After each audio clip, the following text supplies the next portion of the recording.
Chers auditeurs, Dear listeners, bonjour. welcome to Comme d'Archi Podcast Season 6. Saison 6, dans le monde fascinant des architectes. And in the architectural projects. Je suis Anne-Charlotte Deponte, passionnée d'architecture et docteur des universités en histoire de l'archi. I am one of the spokespersons of Anne-Charlotte, who is a PhD in architecture history. Merci Thank you d'être avec moi aujourd'hui. to be with us today. Et And maintenant, now, lundi en français, place au talent. and Wednesday, let's talk projects. In English, of course.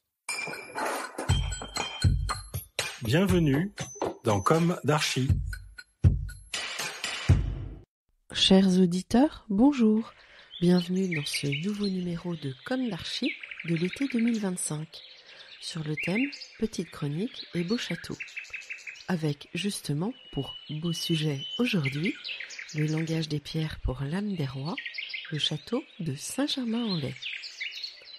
À l'ouest de Paris, en bordure d'une forêt luxuriante, un château veille, en avant-poste sur la Seine, solide, majestueux, chargé de souvenirs. Le château de Saint-Germain-en-Laye est plus qu'un monument. Il est une mémoire vivante. Il incarne 1000 ans d'histoire, d'architecture et de vie royale. Il fut le théâtre de nombreux événements marquant l'histoire de France et demeure aujourd'hui un haut lieu du patrimoine national, puisque son usage contemporain est dévolu à l'archéologie nationale, dont il abrite l'incontournable musée. 1. Une naissance royale. Après la fondation d'un monastère dédié à Saint-Germain par Robert le Pieux au Xe siècle, c'est le roi Louis VI dit le Gros, ou encore l'Éveillé, ou bien le Batailleur, 1108-1137, cinquième roi de la dynastie dite des Capétiens directs, qui, le premier, aurait fait construire une résidence royale vers 1120 sur le plateau de Laye. Son choix est stratégique, on y respire un air pur, la forêt toute proche est parfaite pour la chasse. 2 vertus royales, la santé et la puissance. 2. Les rois illustrent au fil du temps. Très vite, le lieu évolue, et au fil des générations, tour à tour, les rois y laissent leurs empreintes.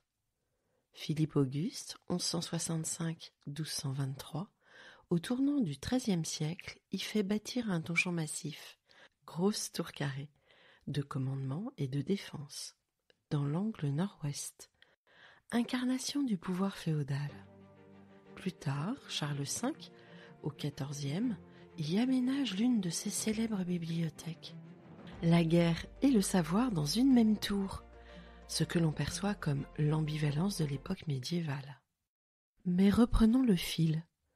Sous Louis IX, né en 1214 et qui régna de 1226 jusqu'à sa mort en 1270, plus connu sous le nom de Saint-Louis, s'élève un joyau, la chapelle gothique rayonnante, construite entre 1230 et 1238. Isolée du logis du château, elle est une œuvre de lumière, de verticalité, de ferveur. Ici, l'architecture n'est plus seulement fonctionnelle, elle devient expression spirituelle. C'est l'une des plus anciennes structures conservées du site. Elle sera miraculeusement épargnée lorsque les troupes du prince noir, fils du roi d'Angleterre, incendient le village et le château en 1346. Ils épargnent la chapelle par superstition ? Car oui, la guerre de 100 ans qui oppose Français et Anglais marque ainsi et violemment l'histoire du château. Les réparations sont engagées dès 1348 par Philippe VI de Valois, roi de 1328 à 1350. C'est surtout sous Charles V, règne de 1364 à 1380, que le château prend des allures de citadelle royale. On y creuse des fossés, on élève des remparts avec tourelles, guérites, chemin de ronde sur machicoulis. L'architecture se militarise. Le pouvoir doit résister. Le château est forteresse. Mais tout change avec François Ier, qui règne de 1515 à 1547. Le grand monarque de l'époque Renaissance, marié à Claude de France, dans la chapelle palatiale même du château, rase le vieux logis médiéval en 1539, tout en conservant les remparts de Charles V. Il y adosse d'ailleurs les nouveaux corps de logis du château Renaissance. De même, il conserve le donjon. Il imagine un palais neuf de pierre et de briques, élégant, de style Renaissance donc, autour d'une vaste cour. Dans ce nouveau plan, il intègre la chapelle gothique. Le château devient alors un dispositif architectural cohérent, tissé sur plusieurs siècles. Le gothique y dialogue bientôt avec un classicisme naissant. Henri II, règne de 1547 à 1559, poursuit l'œuvre de son père. Il confie à Philibert Delorme l'aménagement des appartements royaux. On construit, on orne, on élève des volumes plus lumineux, on aménage près de 80 logements, une salle de bal, un jeu de paume dans les douves, non loin une ménagerie. C'est un microcosme du royaume. Un second château surgit bientôt, le Château Neuf, perché sur la terrasse dominant la Seine. Henri IV, règne de 1589 à 1610, le transforme en résidence de plaisance. Il y ajoute des jardins en terrasse, des grottes artificielles, des jeux d'eau, des automates, une mise en scène du pouvoir dans l'esprit des villas italiennes. C'est là que Louis XIV naît. Il grandit à Saint-Germain. Il s'y attache et y fonde sa cour. Donne au château un dernier souffle de grandeur. Il charge Jules Ardoin-Mansart d'un nouvel agrandissement. 5 pavillons d'angle sont ajoutés. L'effet est massif. Finalement, Louis XIV n'apprécie guère. Le style se veut monumental, mais alourdit la silhouette fluide de la Renaissance. Pour équilibrer, le roi confie à André le Nôtre la création d'un jardin majestueux. La grande terrasse, longue de 2,4 km, devient l'écrin visuel du château. Mais, en 1682, Versailles supplante Saint-Germain. Le château devient secondaire. Il abritera encore la cour en exil du roi Jacques II Stuart. Puis viennent les siècles d'abandon. Sous la Révolution, le lieu est vidé de son faste. Il devient tour à tour prison, école militaire, caserne, puis pénitencier sous Louis-Philippe. Les décors royaux disparaissent, l'architecture s'abîme. Ce n'est plus un palais, c'est une coquille vide. 3. La redéfinition de l'usage. Il faut attendre Napoléon III pour que le château renaisse. En 1862, il crée par décret le musée gallo-romain dans ce lieu chargé d'histoire.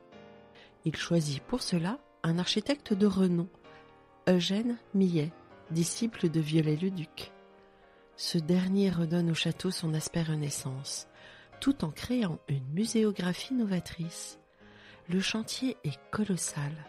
Il dure près de 50 ans, jusqu'en 1910, sous la direction de l'architecte Honoré Daumet. 4. Flashback. Focus sur la chapelle. Nous sommes en 1235 et 1239. Louis IX, futur Saint-Louis, fait construire une chapelle à Saint-Germain-en-Laye. Un édifice exceptionnel. Le premier du genre. Il devient modèle.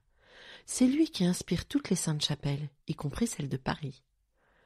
Ces chapelles royales, dites saintes, abritent les reliques de la Passion. Fragments de la vraie croix, couronne d'épines. Saint Louis les a achetées à l'empereur de Constantinople. Il les vénère, il les expose. La chapelle de Saint-Germain mesure 27 mètres de long, 11 mètres de large, 16 mètres de haut. La grande rose, autrefois garnie de verre peint, mesure 10 mètres de diamètre. Un cercle de lumière, suspendu dans la pierre. C'est un chef-d'œuvre du gothique rayonnant, un style né dans les années 1230. Des murs qui s'élèvent, des façades ajourées, la lumière entre. Elle symbolise Dieu. Ce style repose sur une prouesse, la pierre armée. On y insère des tiges de fer dans la maçonnerie. Cela permet une architecture fine, verticale. presque aérienne. Autrefois, la chapelle ouvrait directement sur l'extérieur. Aujourd'hui, elle semble enfermée dans la cour du château. Regardez les voûtes, à l'intersection des croisées d'ogives, des visages, 7 têtes sculptées. Ce sont, sans doute, les membres de la famille royale, Saint-Louis, Marguerite de Provence, Blanche de Castille, une galerie dynastique gravée dans la pierre. Mais l'histoire n'épargne pas vraiment la chapelle. En 1539, François Ier construit son château Renaissance. Il garde la chapelle, certes, mais il bouche la rose. Henri II surélève le sol. Les proportions sont brisées.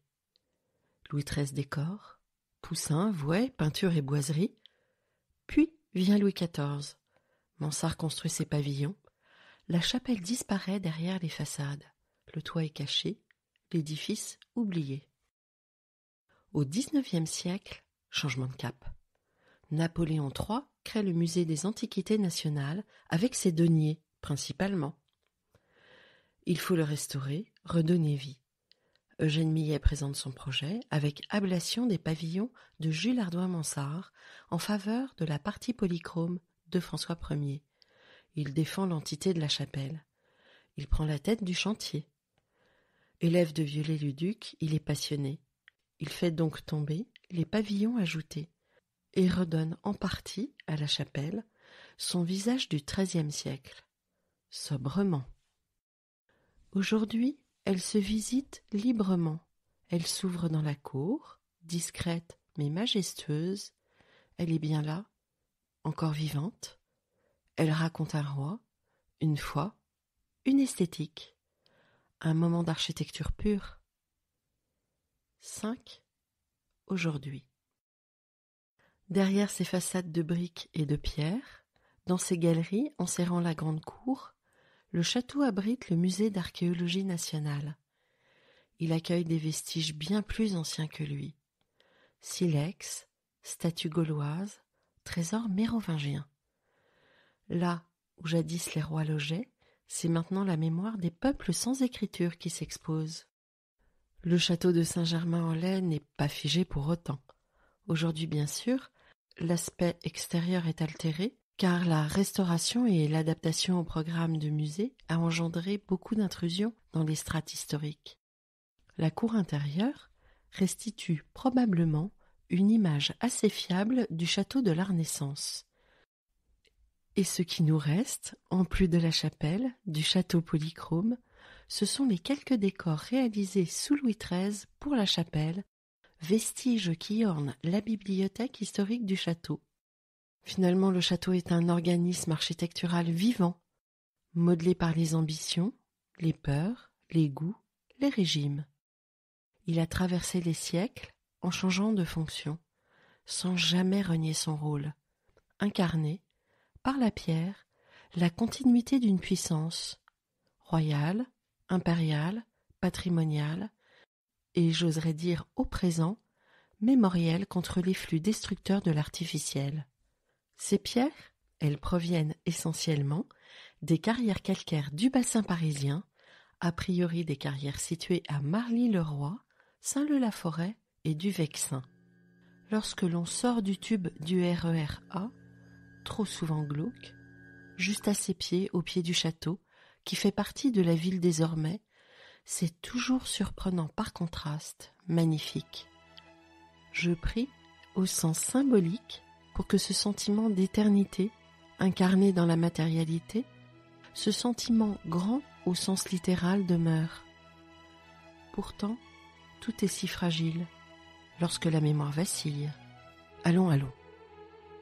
Chers auditeurs, rendez-vous la semaine prochaine pour un nouveau numéro, passionnant à coup sûr. D'ici là, prenez soin de vous. Au revoir.